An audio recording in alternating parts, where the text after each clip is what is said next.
नमस्कार दोस्तों, मैं श्री सिंह और आज के पॉलिटी का प्रैक्टिस सेट में आपका स्वागत करता हूं। और ये पार्ट 3 है, ये पार्ट 2 हो गया है यहाँ गलती से। पार्ट 3 आज हम लोग करेंगे, PYQ सारे के सारे। ठीक है, आप लोग क्लास कर रहे हैं लेकिन कोई सब्सक्राइब नहीं कर रहा है, तो प्लीज़ एक बार सब्सक्राइब जरूर कर दीजिए। चलिए ठीक है, तो क्लास को आगे बढ़ाते हैं। तो हमारा ये क्वेश्चन था, यहाँ तक हम लोगों ने देख लिए थे। ठीक है, चलते हैं अगले क्वेश्चन पे। जो हमारा अगला क्वेश्चन है वो है भारतीय संविधान की 7वीं अनुसूची के अनुसार परमाणु ऊर्जा, अभी पीछे बताए हैं परमाणु ऊर्जा किस सूची में आती है। ठीक है ना, जैसे 3 सूचियाँ हैं ना। हाँ, तो उस विषय पर कानून बनाने का अधिकार किसके पास है, बताइए। तो अगर ये संघ सूची का विषय है तो आपको पता है कि संघ सूची में जो भी विषय होते हैं उन पर जो कानून बनाने का अधिकार होता है वो केवल हमारे संसद के पास होता है। तो हमारा करेक्ट आंसर हो जाएगा केवल संसद। देखिए बीच बीच में थोड़ा शोर शराबा होने लग रहा है तो उसके लिए माफ़ी चाहते हैं। ठीक है, चलिए चलते हैं अगले क्वेश्चन पे। तो हमारा अगला क्वेश्चन है कि राज्य विधानमंडलों को सेवा मामलों के अलावा विवादों के अधिनिर्णय के लिए न्यायाधिकरण स्थापित करने के लिए अधिकृत करें। ये अनुच्छेद पूछा, यहाँ रहेगा कौन सा अनुच्छेद, है ना। कौन सा अनुच्छेद राज्य विधानमंडलों की सेवा मामलों के अलावा विवादों के अधिनिर्णय के लिए न्यायाधिकरण स्थापित करने के लिए अधिकृत करेगा। ठीक है, तो आपको पता है कि 323 बी में हमारा क्या है, ट्रिब्यूनल्स क्या दिया हुआ है, ट्रिब्यूनल्स, यानी कि जो भी विवाद होगा, है ना, जो भी विवाद होगा उसको लेकर तुरंत निर्णय हो सके, लंबा प्रोसेस ना जाए, तो तुरंत समाधान हो सके, इसीलिए ये ट्रिब्यूनल्स का स्थापना हुआ था। ठीक है ना, तो किस आर्टिकल में, 323 बी में है। ये 323 बी है, ये कब ऐड हुआ था, 42वां संविधान संशोधन, 42वें संशोधन में 1976 में। कब हुआ था, 42वां संविधान संशोधन 1976 में जोड़ा गया था। ठीक है, चलिए अगले क्वेश्चन पे चलते हैं। अगला क्वेश्चन है, किस संवैधानिक संशोधन अधिनियम ने राष्ट्रीय न्यायिक नियुक्ति आयोग की शुरुआत की, जिसका उद्देश्य अधिशासी मंडल कोलेजियम प्रणाली को बदलना था। तो ये बहुत ही इंपॉर्टेंट ये संशोधन है। क्या हो जाएगा इसका आंसर, 99वां संशोधन। 99वें संवैधानिक संशोधन में ये प्रावधान हुआ था। ठीक है, पहला संवैधानिक संशोधन 1951 में हुआ था, आपको पता ही है, बहुत इंपॉर्टेंट है। 42वां अभी ऊपर पता ही है। जो हमारा 71वां संविधान संशोधन है वो कब हुआ था, वो हुआ था हमारा 1992 में। कब हुआ था, 1992 में, जिसमें कि हमारी एक भाषा को ऐड किया गया था। बताइए,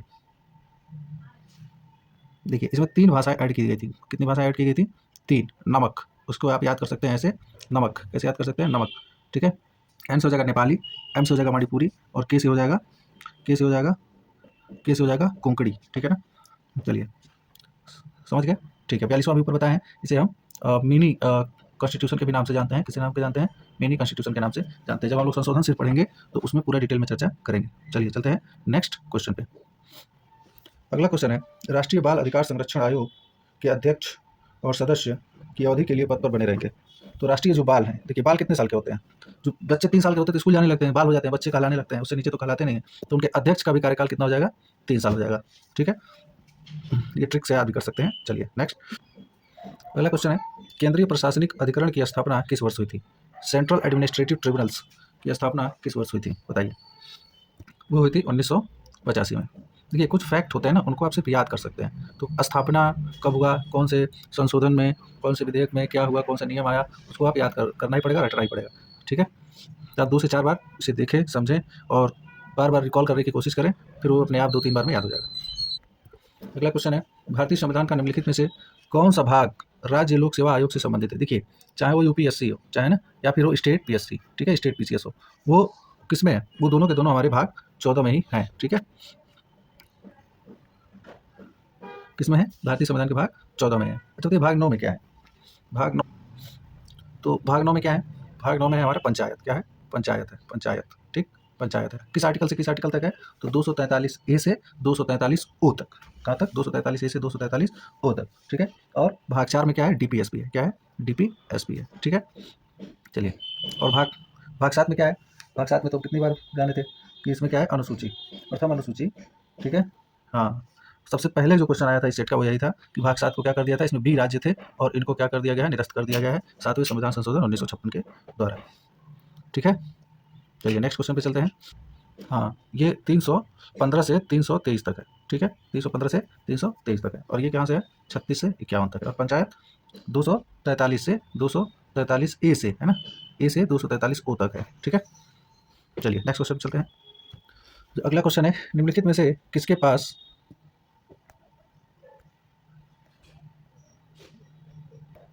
किसके पास भारत के मुख्य केंद्रीय सूचना आयुक्त को हटाने की शक्ति है? बताएं किसके पास है? ये ऑप्शन है इलेक्ट्रॉनिक और सूचना प्रौद्योगिकी मंत्री, भारत के राष्ट्रपति, भारत के प्रधानमंत्री या केंद्रीय गृह मंत्री। तो सूचना आयुक्त को हटाने के लिए की शक्ति किसके पास है? भारत के राष्ट्रपति के पास है। ठीक है, चलिए अगला क्वेश्चन। तो अगला क्वेश्चन है कि वित्त आयोग का गठन द्वारा किया जाता है, किसके द्वारा किया जाता है? प्रधानमंत्री के द्वारा किया जाता है, भारतीय रिजर्व बैंक के गवर्नर के द्वारा किया जाता है, या भारत के राष्ट्रपति द्वारा किया जाता है, या जो हमारे फाइनेंस मिनिस्टर होते हैं उनके द्वारा किया जाता है? बताइए किसके द्वारा किया जाता है? तो वो किया जाता है भारत के राष्ट्रपति द्वारा। किसके द्वारा? भारत के राष्ट्रपति द्वारा। आर्टिकल 280 अनुच्छेद 280 में इसका वर्णन है। ठीक है, वित्त आयोग का गठन कौन करेगा? राष्ट्रपति करेगा। किस अनुच्छेद के तहत करेगा? 280 के तहत। ठीक है, चलिए अगला क्वेश्चन। अगला क्वेश्चन है कि भारतीय संविधान के निम्न में से किस भाग को डॉक्टर बी आर अम्बेडकर द्वारा भारतीय संविधान की अनूठी विशेषता, देखिए अनूठी विशेषता कौन कहा था? कौन कहा था? बी आर अम्बेडकर ने कहा था। ठीक है, क्वेश्चन ये भी पूछ सकता है कि वो दे देगा पार्ट, वो भाग दे देगा। ठीक है, वो भाग दे देगा और पूछेगा कि इस भाग को किसने अनूठी विशेषता कहा था। ठीक है, तो कौन सा पार्ट हो जाएगा हमारा? पार्ट 4। उन्होंने डीपीएसपी को ही ये बात बोली थी। ठीक है, चलिए नेक्स्ट क्वेश्चन। तो यहाँ ऑप्शन दिया हुआ है, तो हमारा ऑप्शन हो जाएगा ऑप्शन बी, भाग 4। ठीक है, कौन कहा था? बी आर अम्बेडकर जी ने कहा था। अम्बेडकर जी ने कहा था, क्या कहा था? अनूठी विशेषता। क्या कहा था? अनूठी विशेषता। ठीक है, तो आप इसे याद रखिएगा। अगला क्वेश्चन है किस अंग्रेजी राजनीतिक वैज्ञानिक ने उद्देशिका को, किसको? उद्देशिका यानी प्रियम्बल को भारतीय संविधान की कुंजी यानी कि कीनोट कहा था? बताएं किसने कहा था? अंग्रेजी की बात कर रहा है, कौन है वो अंग्रेजी राजनीतिक विज्ञान? तो उस समय एक ही लोग थे, सर अर्नेस्ट बारकर। कौन थे? Sir Ernest Barker. इन्होंने क्या क्या कहा था, आइए देखते हैं। तो अंग्रेज राजनीतिक शास्त्री सर अर्नेस्ट बारकर ने प्रस्तावना को भारतीय संविधान का मुख्य बिंदु बताया। ठीक है, बारकर का कथन संविधान के अंतर्निहित सिद्धांतों और उद्देश्यों को समझने में प्रस्तावना के महत्व पर प्रकाश डालता है। ये उन्हीं का स्टेटमेंट है। ठीक है, तो आप याद रखिएगा कि सर अर्नेस्ट बारकर ने अपने प्रियम्बल यानी प्रस्तावना को, ठीक है, क्या कहा था? कुंजी कहा था। क्या कहा था? कुंजी कहा था। ठीक है ना, कुंजी। चलते हैं अगले क्वेश्चन पे। अगला क्वेश्चन है निम्नलिखित में से किसके पास राष्ट्रपति और उपराष्ट्रपति को चुनाव के विवादों का निर्णय लेने का मूल, अनन्य और अंतिम अधिकार है? देखिए वाइस प्रेसिडेंट और प्रेसिडेंट, जब ये दोनों के इलेक्शन में जब कुछ गड़बड़ी हो जाती है या कुछ ऐसा विवाद हो जाता है, तो उसका जो निपटारा होता है वो हमारी करती है सुप्रीम कोर्ट। कौन करता है? Supreme court. और उसका जो निर्णय होता है वो अंतिम निर्णय होता है। ठीक है, तो ऑप्शन देखते हैं क्या क्या है। तो ये रहा हमारा ऑप्शन, भारत के महान्यायवादी, भारत की संसद, भारत का निर्वाचन आयोग, या फिर भारत का उच्चतम न्यायालय। तो हमारा आंसर हो जाएगा भारत का उच्चतम न्यायालय। यही जो है कि प्रमुख रूप से होती है जिम्मेदार उस चीज़ के लिए, और वही इस चीज़ को विवाद को सुलझाती है। और ये जो निर्णय दे देगी सुप्रीम कोर्ट, उसको सबको मानना पड़ेगा, वही अंतिम निर्णय होगा। ठीक है, अगला क्वेश्चन है भारतीय संविधान का कौन सा अनुच्छेद राष्ट्र को अंतर्राष्ट्रीय शांति और सुरक्षा को बढ़ावा देने का निर्देश देता है? तो आपने पढ़ा होगा डीपीएसपी में 36 से 51 तक, और जो हमारा अनुच्छेद 51 है वो इस चीज़ को क्लियरिफाई करता है कि अंतर्राष्ट्रीय शांति और सुरक्षा को बढ़ावा देना है। ठीक है, तो आइए ऑप्शन देखते हैं। ये 4 ऑप्शन है, तो अनुच्छेद 63 ये नहीं है, अनुच्छेद 51 ये हमारा करेक्ट ऑप्शन हो जाएगा। ठीक है, आर्टिकल 63 क्या है? ये हमारा वाइस प्रेसिडेंट है। क्या है? वाइस प्रेसिडेंट है।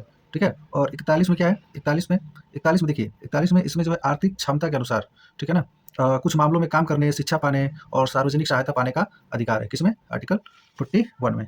ठीक है, और 33 में क्या है? 33 में संसद को अधिकार है। किसको अधिकार है? संसद को अधिकार है कि वो जो पैरामिलिट्री फोर्सेस होती हैं, खुफिया एजेंसी होती है, उसके संबंध में, उनके मूल अधिकार के संबंध में वो कानून बना सकती है। ठीक है ना, ऐसा उसको लिखा गया है। या कुछ उनके ऐसे अधिकार होते हैं जिनको वो निरस्त भी कर सकती है और खत्म कर सकती है, ताकि अनुशासन बनाया जा सके और अनुशासन और डिसिप्लिन जो है वो मेंटेन रहे। ठीक है, ये है आर्टिकल 33 जो कि बहुत ही इंपॉर्टेंट है। ठीक है, चलते हैं अगले क्वेश्चन पे।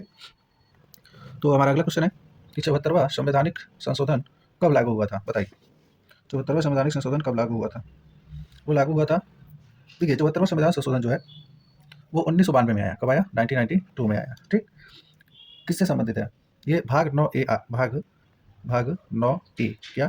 भाग 9A जो है ऐड किया गया, जिसमें जो है नगरीय निकाय, क्या? नगरीय निकाय, इसमें क्या है? नगरीय निकाय, नगरीय निकाय, नगरीय निकाय है। ठीक है, तो नगरीय निकाय इसमें भाग 9A में, और 1992 में ये आया 74वां संविधान संशोधन। लेकिन ये लागू कब हुआ? 1 जून 1993 को ये लागू हुआ। हमारा करेक्ट आंसर हो जाएगा 1 जून 1993। ठीक है, चलिए अगले क्वेश्चन पे चलते हैं। अगला क्वेश्चन है कि भारत में अंतर्राज्य परिषद के अध्यक्ष कौन है?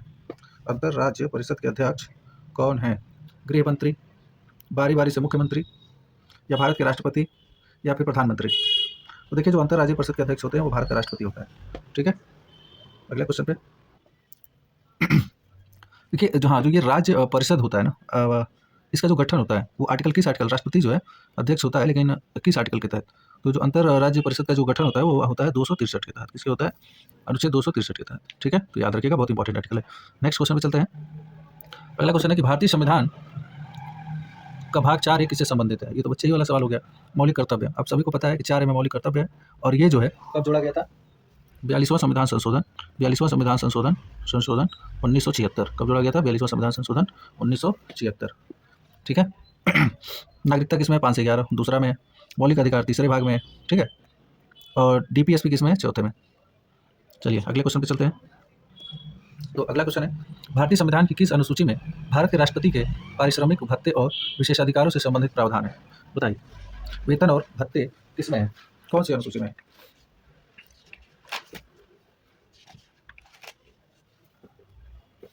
देखिए जो प्रथम अनुसूची है उसमें क्या है? राज्य, सभी राज्यों के नाम और हमारा जो क्षेत्र है, यानी भारत के राज्य क्षेत्र। क्या है? भारत के राज्य क्षेत्र हैं। क्या है? भारत के राज्य क्षेत्र। ठीक है, भारत के राज्य क्षेत्र है, पहला हो गया। दूसरे में क्या है? दूसरे में है वेतन और भत्ते। क्या है? वेतन और भत्ते। तीसरे में क्या है? तीसरे में है शपथ। ठीक है, शपथ में 3 अक्षर होते हैं ना, शपथ में 3 अक्षर होते हैं, तो तीसरी अनुसूची में। दूसरे में वेतन, ठीक है, तीसरे में शपथ, और छठे में क्या है? ठीक है, छठे में आप याद कर सकते हैं ATM स्क्वायर। क्या है? ATM square. ठीक है, ATM स्क्वायर। अब ये ATM तीनों स्टेट का नाम है, असम, मेघालय, त्रिपुरा, मिजोरम। असम, मेघालय, त्रिपुरा और मिजोरम। असम, मेघालय, त्रिपुरा, मिजोरम। मेघालय और मिजोरम 2 बार आ रहा है, इसलिए M स्क्वायर। ठीक है, चलिए अगले क्वेश्चन पे चलते हैं। चलिए यहाँ एक्सप्लेनेशन भी है कि द्वितीय अनुसूची भारतीय राज्य व्यवस्था के विभिन्न पदाधिकारियों के वेतन और भत्ते से संबंधित है। दूसरे में देखिए भत्ता, भत्ते, इसमें 2 अक्षर है, भत्ते, तो भत्ते और वेतन। प्रथम अनुसूची में तो सबको याद होता है कि भारत के राज्य एवं संघ शासित प्रदेश। इस समय संघ शासित प्रदेश कितने हैं वो कमेंट करके आप बताइएगा। लद्दाख के बढ़ने के बाद अभी कितने हैं? तीसरी अनुसूची विभिन्न पदाधिकारियों की शपथ दिलाता है, 3, इसमें 3 अक्षर है ना, तो 3। ठीक है, छठी अनुसूची में असम, मेघालय, त्रिपुरा और मिजोरम। ATM square. क्या? ATM square. ठीक है, तो राज्यों के जनजातीय क्षेत्रों का वहाँ कैसे प्रशासन चलेगा, कैसे नहीं चलेगा, इसका उसमें वर्णन है। किसमें? छठी अनुसूची में। ठीक है, चलिए अगले क्वेश्चन पे चलते हैं। अगला क्वेश्चन है कि केंद्रीय सत्कर्ता है ना, केंद्रीय सत्कर्ता आयुक्त की नियुक्ति कौन करता है? केंद्रीय, हाँ ठीक, कौन करता है? तो भारत के राष्ट्रपति। ठीक है, देखिए केंद्रीय सतर्कता आयुक्त CVC, ठीक है ना, commissioner vigilance, central vigilance commissioner इसका फुल फॉर्म होता है, सेंट्रल विजिलेंस कमिश्नर। ठीक है, तो सेंट्रल विजिलेंस कमिश्नर की नियुक्ति भारत के राष्ट्रपति द्वारा की जाती है। वह 4 वर्ष या 65 वर्ष की आयु तक, जो भी पहले पूरा होगा तब तक वो अपना पदभार संभालेगा। ठीक है, चलिए अगले क्वेश्चन पे चलते हैं। तो अगला क्वेश्चन है, भारतीय संविधान का कौन सा अनुच्छेद राज्य को, किसी नागरिक या विदेशी को किसी भी प्रकार की उपाधि, किसी सैन्य या शैक्षणिक विशिष्टता को छोड़कर, ठीक है ना, यहाँ देखिए सैन्य शैक्षणिक विशिष्टता को छोड़कर, जैसे कैप्टन हो गए, लेफ्टिनेंट हो गए, तो वो तो लोग को लगाते हैं, सम्मानित करने पर प्रतिबंध करता है। तो आपको पता है कि उपाधियों का अंक जो है वो अनुच्छेद 18 में है। बाकी समानता का अधिकार है, ठीक, ये अभिव्यक्ति की आज़ादी है, और इसमें जो है बोलने के अधिकारी, जो बोलने का जो स्वतंत्रता है वो इसमें दिया हुआ है। ठीक है, चलते हैं नेक्स्ट क्वेश्चन पे। तो हमारा अगला क्वेश्चन है, गणपूर्ति कोरम पूरा करने के लिए राज्यसभा में कितने सदस्य पीठासीन अधिकारी सहित बात कर रहा है मौजूद होने चाहिए? तो करेक्ट आंसर हो जाएगा 25 जो है सदस्य होने चाहिए गणपूर्ति कोरम के लिए पीठासीन अधिकारी के साथ। हमारा अगला क्वेश्चन है, संघ लोक सेवा आयोग किसके अनुरोध पर किसी राज्य की सभी या किसी भी जरूरत को पूरा करता है? देखिए यहाँ राज्य की बात किया है, तो राज्य की सभी जरूरतों को पूरा करता है, किसकी अनुशंसा पर करता होगा? UPSC, है ना, तो हाँ, किसके अनुरोध पर करता है? तो वो करता है गवर्नर के अनुरोध पे। किसके? गवर्नर जाकर बोलेंगे राज्यपाल से, क्या बोलते हैं, प्रेसिडेंट से, और प्रेसिडेंट की अनुशंसा पे वो करेंगे। ठीक है, चलिए नेक्स्ट क्वेश्चन। अगला क्वेश्चन है, नगर निगम की बैठकों की अध्यक्षता कौन करता है?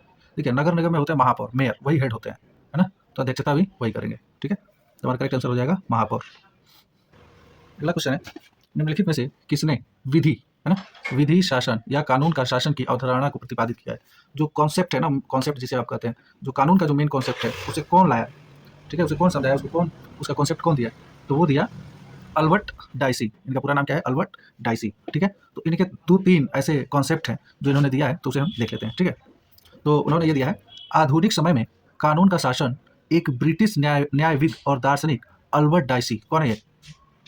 हाँ, ये इंग्लैंड के रहने वाले हैं, ठीक है ना, द्वारा प्रतिपादित किया गया। उन्होंने कानून के शासन के लिए निम्नलिखित 3 सिद्धांत दिए हैं।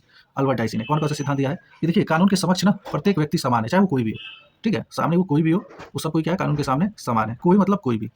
अच्छा, प्रतिबंधों को कानून द्वारा समर्थित होना चाहिए, ठीक है? अगला, न्यायपालिका अंतिम निकाय है और सभ्य समाज में न्यायालय की सर्वोच्चता द्विपक्षीय है, ठीक है? देखिए, समाज को न्यायालय को सम्मान करना चाहिए और मानना चाहिए, और उसकी इतनी सर्वोच्चता है कि वो किसी पक्ष के बारे में नहीं सोच सकता कि ये मेरा पक्ष है चाहे वो पक्ष है, वो बिना पक्ष के हैं, ठीक है? तो जो भी निर्णय देते हैं, उन निर्णय को सबको मानना चाहिए। तो इन्होंने ये 3 कानून से संबंधित सिद्धांत दिए हैं, तो हो सकता है कि इस बार एग्ज़ाम में ये पूछा था, अगली बार एग्ज़ाम में ये या फिर ये पूछ ले, ठीक है? तो चलते हैं अब अगले क्वेश्चन पे। अगला क्वेश्चन है, मुख्य निर्वाचन आयुक्त के पद का कार्यकाल क्या है? देखिए, तो बच्चा वाला क्वेश्चन है, इसका है 6 वर्ष या जब तक 65 वर्ष की आयु प्राप्त नहीं कर लेती, ठीक है? देखिए, ये 6 वर्ष वाला जो है, ये राज्यसभा में, ठीक है? राज्यसभा में, ठीक है? एमएलए हो गए, ठीक है? एमएलए हो गए, एमएलसी हो गए, ठीक है? और यूपीएससी के कैंडिडेट अध्यक्ष है ना, उन्हीं लोगों का ये होता है 6 साल और 65 वर्ष जो पहले पूरा हो, ठीक है? 6 वर्ष, 65 वाला तो इसमें है, ठीक है? बाकी 6 वर्ष जो है इन तीनों में कॉमन है, 6 वर्ष इन लोगों का कार्यकाल होता ही होता है, ठीक है? चलिए, चलते हैं अगले क्वेश्चन पे। तो अगला क्वेश्चन है कि सुप्रीम कोर्ट के समक्ष कैदियों की समय पूर्व रिहाई के लिए याचिकाओं को पीआईएल पब्लिक इंटरेस्ट लिटिगेशन जनहित याचिका के रूप में मान्य होगा या नहीं होगा? तो बिल्कुल नहीं होगा। अगर आप कैदी हैं और आप समय से पहले चाह रहे हैं कि रिहाई हो जाए, आपकी जमानत मिल जाए, तो वो नहीं होगी, ठीक है? और उसको आप पीआईएल दायर करेंगे तो वो मान्य नहीं होगा, उसको खारिज कर दिया जाएगा, ठीक है? तो ऑप्शन क्या है? दाखिल किया जा सकता है, माना जा सकता है, माना नहीं जा सकता है, या दाखिल किया जाएगा, ठीक है? तो देखिए, आर नॉट ट्रीटेड, माना नहीं जाएगा, माना ही नहीं जाएगा, ठीक है? वही से पढ़ो। हाँ, चलिए चलते हैं नेक्स्ट क्वेश्चन पे। अगला क्वेश्चन है, केंद्रीय लोक सेवा आयोग की स्थापना किस वर्ष की गई थी? बताइए। तो केंद्रीय लोक सेवा आयोग की जो स्थापना है वो की गई थी 1926 में, ठीक है? जब आप पढ़ेंगे एक्ट, जब पढ़ेंगे 1909, फिर ठीक है 1835, उस एक्ट में एक और आएगा 1900, उसी के तहत की गई होती है 1926 में, ठीक है? अगला क्वेश्चन है कि भारतीय संविधान की किस अनुसूची में नगरपालिकाओं की शक्तियों और जिम्मेदारियों से संबंधित प्रावधान है? बताइए। अभी सारा शेड्यूल कराए हैं, है ना? 6वीं में अभी बताया ना, 6वीं अनुसूची में एटीएम स्क्वायर अभी बताया हूँ। ठीक है, इसका जो है ये 12वीं अनुसूची में किया गया था। अनुसूची 9, अनुसूची 10, अनुसूची 11, अनुसूची 12 ये जोड़े गए हैं। बाकी 8 अनुसूचियाँ तो मूल संविधान में थी, ठीक है? तो 12वीं अनुसूची कब जोड़ी गई थी? 74वें संविधान संशोधन 1993 द्वारा जोड़ा गया था। कब जोड़ा गया था? 74वें संविधान संशोधन, ठीक है? 74वें संविधान संशोधन 1993 में जोड़ा गया था, ठीक है? 1993 में जोड़ा गया था। चलिए चलते हैं नेक्स्ट क्वेश्चन पे। नेक्स्ट क्वेश्चन है, नई अखिल भारतीय सेवाओं के सृजन का अधिकार किसके पास है? बताइए। देखिए, इसका सृजन, इसके गठन की बात हो या इसे समाप्त करने की बात हो, इसका जो अधिकार है वो भारत की संसद के पास है, ठीक है? भारत की संसद के पास है। देखिए, इसका जो गठन और सृजन की बात की गई है वो किया गया है 312 में, ठीक है? इस समय अखिल भारतीय सेवाएं के अंतर्गत 3 सेवाएं आती हैं। कितनी सेवाएं आती हैं? 3 सेवाएं। एक होता है आईएएस, ठीक है? दूसरा आईपीएस, और एक होता है IFoS, Indian foreign service, Indian police service और इंडियन एडमिनिस्ट्रेटिव सर्विस। चलते हैं नेक्स्ट क्वेश्चन पे। 74वें संवैधानिक संशोधन अधिनियम द्वारा भारतीय संविधान में कौन सा भाग जोड़ा गया? तो वो जोड़ा गया था भाग 9A, ठीक है? जिसमें आर्टिकल है 243 आर्टिकल 243 पी से, है ना? 243 पी से 243 जेड जी तक, ठीक है? और भाग 9 में कहाँ से कहाँ था? 243 ए से 243 ओ तक, ठीक है? चलिए, भाग 4 में आप जानते हैं मौलिक कर्तव्य है। भाग 7 में आप जानते ही हैं कि जो है कि उसको निश्चित कर दिया गया है। और भाग 8 में जो है कि संघ राज्य क्षेत्र दिया गया है 239 से 242 तक। अच्छा, दोनों साथ साथ दे दिया है, चलो कोई बात नहीं। ये तो 12 है ना, ये तो 12 है, साथ समझ रहे हैं वैसे। अच्छा, भाग 12 में क्या है? भाग 12 में क्या है? वित्त, व्यापार, संपत्तिवाद, ठीक है? क्या क्या है? वित्त, सब वित्त सही है। ट्रिक बता दे रहा हूँ, याद कर लेना। वित्त, व्यापार, संपत्तिवाद, ठीक है? चलो, वारह कैसे लिखते हैं? ऐसे लिखते हैं ना, वारह। तो वारह व से शुरू होता है, तो वह से वित्त व्यापार, वह से वित्त व्यापार, ठीक है? संपत्तिवाद सब इसी में आ जाएगा। चलिए अगले क्वेश्चन पे चलते हैं। तो अगला क्वेश्चन है, भारतीय संविधान का कौन सा अनुच्छेद राज्य को मातृत्व राहत प्रदान करने का निर्देश देता है? देखिए, इसको 56 क्या है? 56 जो है राष्ट्रपति का कार्यकाल है। किसका? प्रेसिडेंट का कार्यकाल है, ठीक है? कार्यकाल है, ठीक? अच्छा, 35 में क्या है? 35 में आपको पता है कि फंडामेंटल राइट्स जो दिए हुए हैं 12 से 35, तो उस 35 में लिखा हुआ है कि संसद मूल अधिकार से संबंधित कानूनों को बना सकती है, ठीक है? और आर्टिकल जो 27 है ये क्या है? धर्म की स्वतंत्रता है, धर्म की स्वतंत्रता है, ठीक है? और अनुच्छेद 42 जो है इसमें हमारा खुद दिया हुआ है मातृत्व राहत, जो हमारा क्वेश्चन है, ठीक है? मातृत्व राहत प्रदान की गई है, ठीक है? तो ये चारों आर्टिकल आप याद रखिएगा, ठीक है? 35 में क्या है? मूल अधिकारों से संबंधित संसद को शक्ति है, वो कानून बना सकती है, ठीक है। और 27 क्या है, धर्म की स्वतंत्रता है। 56 में क्या है, राष्ट्रपति का कार्यकाल। और 42 में मातृत्व राहत। चलिए नेक्स्ट क्वेश्चन पे। ये चारों आर्टिकल ना बहुत पूछे जाते हैं, किसी न किसी एग्जाम में 100% किसी न किसी एग्जाम में जरूर पूछे जाते हैं। देखिए इसमें ही पूछा गया है अभी। चलिए अगले क्वेश्चन पे चलते हैं। अगला क्वेश्चन है कि भारत के महान्यायवादी के पारिश्रमिक का निर्धारण करने का अधिकार किसके पास है, बताइए। वो है भारत के राष्ट्रपति। देखिए भारत के राष्ट्रपति के प्रसाद पर्यंत ही महान्यायवादी काम करते हैं, ठीक है।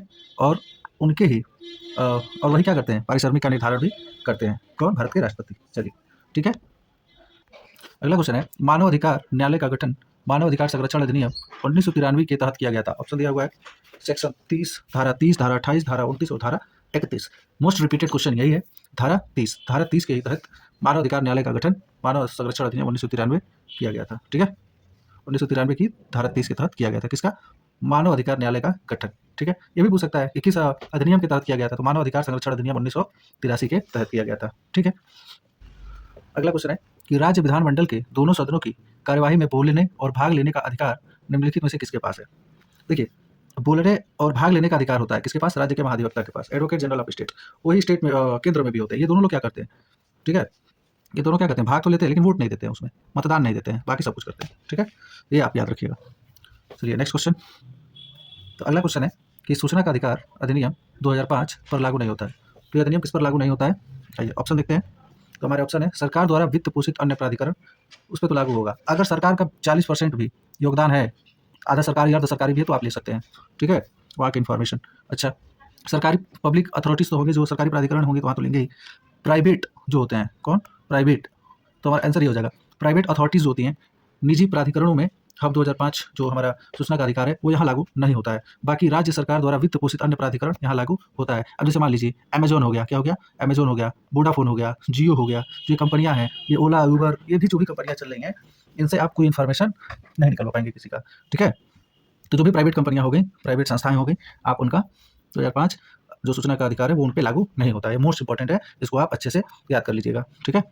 देखिए यहाँ जो है ये सूचना रहेगा, सूचना का अधिकार अधिनियम 2005 केवल तभी लागू होगा जब आप सरकार से संबंधित जानकारी प्राप्त करना चाहते हैं, सरकार से संबंधित सिर्फ, ठीक है ना। जैसे अमेजन, फ्लिपकार्ट, वोडाफोन आदि जैसे निजी निकायों के मामलों में लागू नहीं होता है, ठीक है। तो ये बहुत इंपॉर्टेंट है, आपसे याद रखिएगा। तो अगला क्वेश्चन है भारतीय संविधान की किस अनुसूची को 1951 के प्रथम संवैधानिक संशोधन अधिनियम द्वारा जोड़ा गया था, बताइए।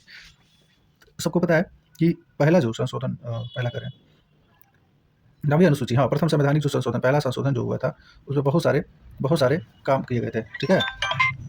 जैसे 9वीं अनुसूची जोड़ा गया था, ठीक।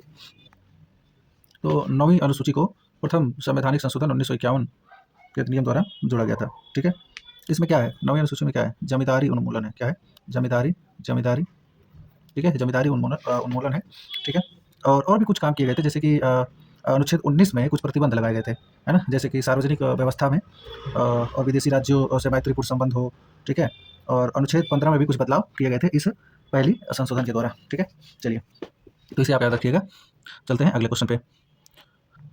तो अगला क्वेश्चन है निम्नलिखित में से कौन सा भारतीय संविधान की 11वीं अनुसूची में शामिल एक विषय है, बताइए। विदेशी ऋण, क्या ये है, नहीं। प्रमुख बंदरगाह, नहीं। भारत की सुरक्षा, नहीं। देखिए लघु वन उपज, ये जो है ये हो जाएगा, माइनर फॉरेस्ट प्रोडक्शन जो है ये हमारा आ जाएगा 11वीं अनुसूची में, ठीक है।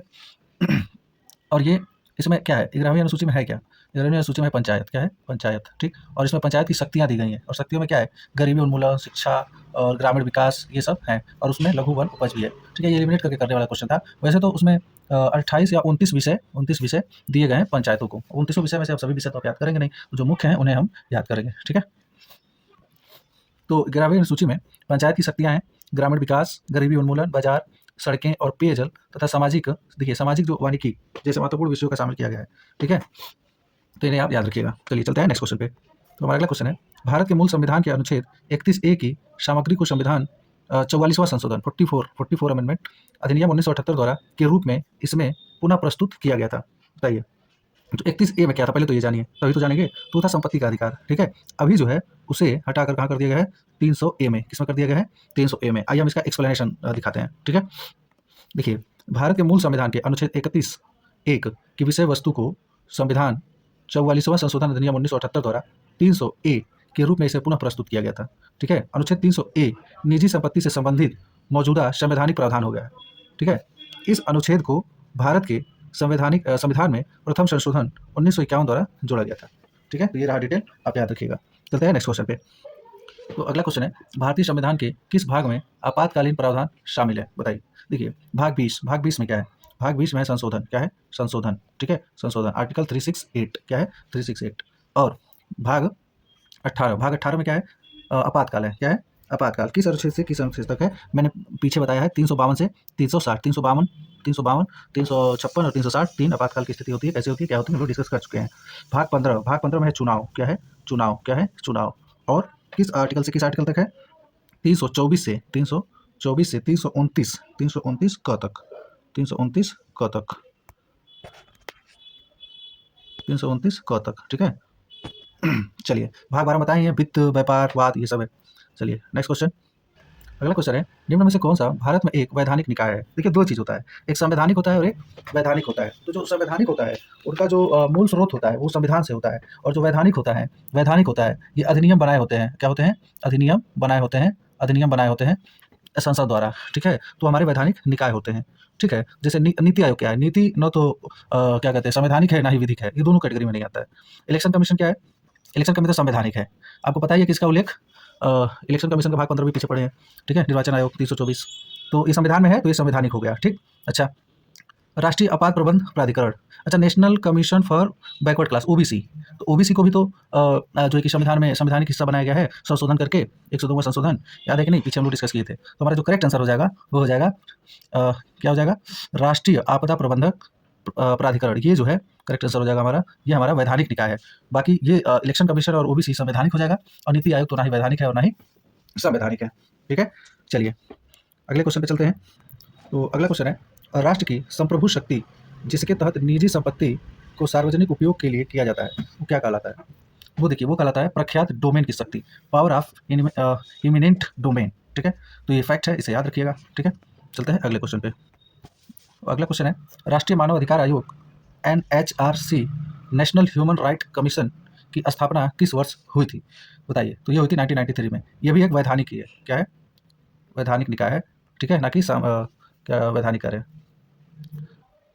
हाँ, वैधानिक निकाय है, सांविधिक नहीं है। ठीक है ना, सांविधिक होता तो संविधान में होता। ठीक है, अगला क्वेश्चन है, एक व्यक्ति में जनहित याचिका दायर कर सकता है? बहुत बच्चा वाला सवाल है ये। तो देखिए, जनहित याचिका जो है हाई कोर्ट और सुप्रीम कोर्ट, आप कहीं भी दायर कर सकते हैं। ठीक है, चलते हैं अगले क्वेश्चन पे। तो हमारा ये आज का आखिरी क्वेश्चन है, इसे देख लेते हैं। संविधान सभा के उस सदस्य का नाम बताइए। देखिए, संविधान सभा के भी सदस्य रह चुके हैं जिन्होंने कहा था कि हमारे संविधान की प्रस्तावना में उन बातों को अभिव्यक्त किया गया है जिनके बारे में हमने सोचा था, या इतने समय से जिनका सपना देख रहे थे। ठीक है, तो सपना दिखैया मुरली बजैया कृष्ण स्वामी अय्यर। ठीक, तो इसका करेक्ट आंसर हो जाएगा सर अल्लादी कृष्ण स्वामी अय्यर। ठीक है, तो आज की क्लास आपको कैसे लगी? अच्छी लगी तो प्लीज़ लाइक कर दिया करिएगा। ठीक है, और सब्सक्राइब भी कर दीजिएगा। ठीक है, और कुछ कमी होगा तो बताइएगा कमेंट करके, कुछ गलती हो गया होगा तो माफ़ कर दीजिएगा, छोटा भाई समझ के। ठीक है, तो चलते हैं, मिलते हैं फिर से कल अगले क्वेश्चन की तरफ चलेंगे कल। और जब तक ये पॉलिटी का पूरा सेशन खत्म नहीं हो जाएगा PYQ 2017 2021 और कांस्टेबल जितने भी पॉलिटी क्वेश्चन हैं सब हम लोग करेंगे। ठीक है, चलिए, जय हिंद, जय भारत, नमस्कार।